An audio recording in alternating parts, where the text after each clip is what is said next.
مذہب کے نام پر دنیا بھر میں اگر تاریخ کا مطالعہ کریں تو بے شمار لوگ لقمۂ اجل بنے اور ان کا قتل کیا گیا۔ مذہب ایک ایسی چیز ہے جس کی خاطر لوگ جنون اور جذباتیت کا شکار ہو کر دوسروں کو مرنے مارنے پر تل جاتے ہیں۔ اس لیے مذہبی جنونیت کا رستہ روکنا چاہیے اور مذہبی کارڈ کے استعمال سے گریز کرنا چاہیے۔ پاکستان کی سیاسی تاریخ میں آپ دیکھیں تو سندھ میں پاکستان پیپلز پارٹی، پنجاب میں پاکستان مسلم لیگ نواز اور خیبر پختونخوا میں یعنی جو پرانا صوبہ سرحد تھا اس میں مولانا فضل الرحمان کی جماعت، جمعیت علماء اسلام فضل الرحمان گروپ، ان جماعتوں کا ایک اکثریتی ووٹ بینک تھا اور اب بھی موجود ہے۔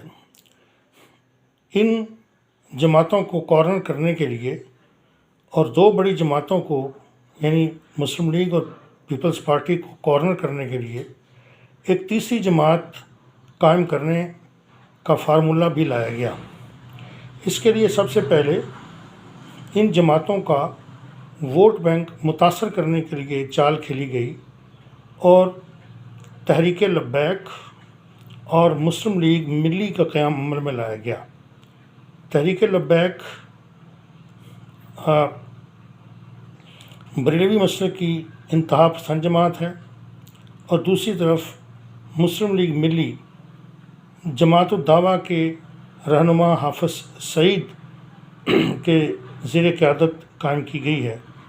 ان کا اپنا نقطہ نظر ہے اور وہ اپنے نقطہ نظر پر شدت کا نظریہ رکھتے ہیں اور وہ بھی انتہائی موقف اختیار کرنے کے حامی ہیں۔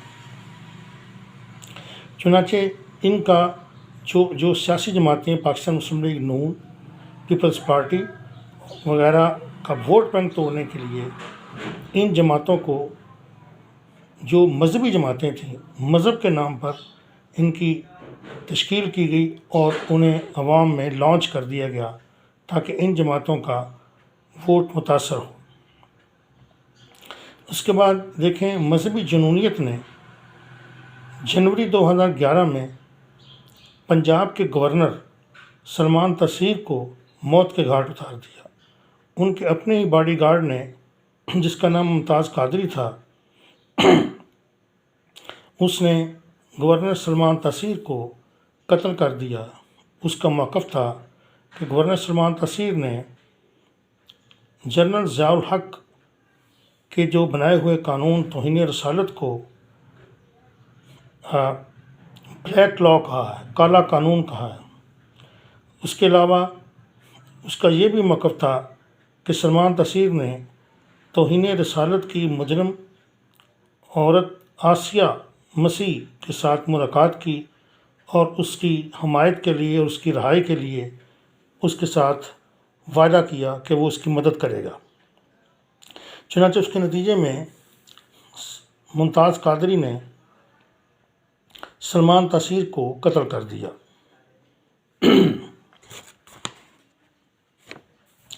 اس کے بعد شیعہ سنی فسادات 80 کی دہائی میں ہوئے۔ شیعہ اور سنی آپس میں مختلف جماعتیں بنا کر جو دو بڑی جماعتیں تھیں مثلاً سپاہ صحابہ، سپاہ محمد، ان کی تشکیل دی گئی اور پھر ایک دوسرے کو قتل کرنے کے لیے اعلان کیا گیا کہ جو ایک شیعہ کو مارے گا اس کے لیے جنت کا ٹکٹ ہوگا اور جو ایک سنی کو مارے گا اس کے لیے جنت کا ٹکٹ ہوگا۔ یعنی جنت میں داخل ہونا ہے تو آپ اپنے مخالف کو قتل کیجئے، آپ جنت میں چلے جائیں گے۔ اسی طرح کراچی میں سنی تحریک کا قیام بھی عمل میں لایا گیا جس کے نتیجے میں بھی بہت سے معاملات پیدا ہوئے اور اس میں تشدد کا عنصر شامل رہا۔ اس کے بعد موجودہ دور حکومت میں دیکھیے، موجودہ دور میں عمران خان نے مذہبی کارڈ کا بے دریغ استعمال کیا۔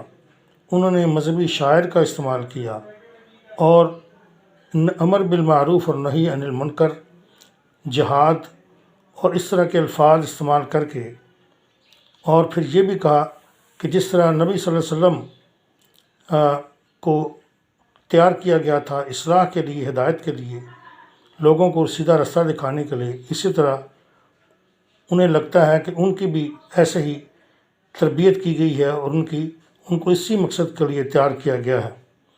چنانچہ یہ بھی ایک گستاخانہ بات تھی۔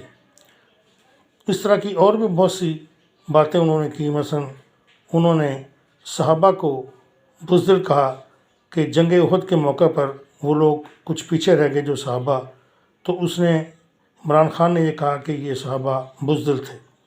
اس طرح کی جو باتیں تھیں جو مذہبی شخصیات کے حوالے سے بے حرمتی کے دائرے میں آتی ہیں اور مذہبی شاعر کی بے حرمتی میں کی گئی، چنانچہ اس کے نتیجے میں بھی عمران خان خود بھی مذہبی جنونیت کا شکار ہو گئے۔ وزیر آباد میں ان پر ایک شخص نے گولیاں چلا دیں۔ مبینہ اطلاعات کے مطابق مبینہ طور پر اس شخص نے یہ کہا کہ وہ عمران خان لوگوں کو گمراہ کر رہا تھا، چنانچہ میں نے یہ ارادہ کر لیا کہ اس کو قتل کر دیا جائے گا۔ اس نے اپنے قتل کا ارادہ ایک ویڈیو میں بیان کیا ہے جو پوری قوم نے سنی۔ اس نے کہا کہ میں نے ارادہ کر لیا کہ عمران خان کو قتل کر دوں گا کیونکہ یہ لوگوں کو گمراہ کر رہا ہے اور مذہبی شاعر کا مذاق اڑا رہا ہے۔ ہمارے ہاں مذہبی کارڈ کا استعمال ایک بہت خطرناک کھیل ہے۔ اسے سیاست میں بے دریغ استعمال کیا جاتا ہے اور اس کے نتائج پر غور نہیں کیا جاتا کہ اس سے کارڈ کے استعمال کے بعد نتائج کیا برآمد ہوں گے۔ دیکھیں، عمران خان اگر اس طرح کی باتیں نہ کرتے اور عوام میں مذہبی کارڈ نہ کھیلتے اور مذہبی جنونیت ان کے ہاں پیدا نہ کرتے تو اس کے نتیجے میں ان پر قاتلانہ حملہ نہ ہوتا۔ یہ ایک خطرناک کھیل ہے جو سیاستدان صرف اپنے اقتدار کے لیے کھیلتے ہیں اور اس کا سلسلہ جانے کب تک جاری رہے گا۔ ہمارے نزدیک اس سلسلے کو رکنا چاہیے، سیاست کو سیاست رہنے دیں اور مذہب کو مذہب رہنے دیں۔ مذہب کو سیاست میں گھسیٹ کر نہ لائیں، صرف اپنے مقاصد کے لیے اس کو بیان کرنا، صرف اپنے مقاصد کے لیے اس کو استعمال کرنا انتہائی غلط ہے۔ آپ سیاسی جلسوں میں اگر کوئی مذہبی بات کو نصیحت کی، کو تذکیر کی کر دیتے ہیں، نبی صلی اللہ علیہ وسلم کے حوالے سے کر دیتے ہیں اور کوئی اچھی بات کرتے ہیں تو اس میں تو کوئی ممانعت نہیں ہے، لیکن آپ اصلاحی طور پر نہیں بلکہ سیاسی طور پر اپنے مفادات کے لیے مذہب کارڈ استعمال کرتے ہیں تو اس کے نتیجے کچھ اسی طرح کے برآمد ہوتے ہیں کہ آپ پر بھی قاتلانہ حملہ کر دیا جاتا ہے۔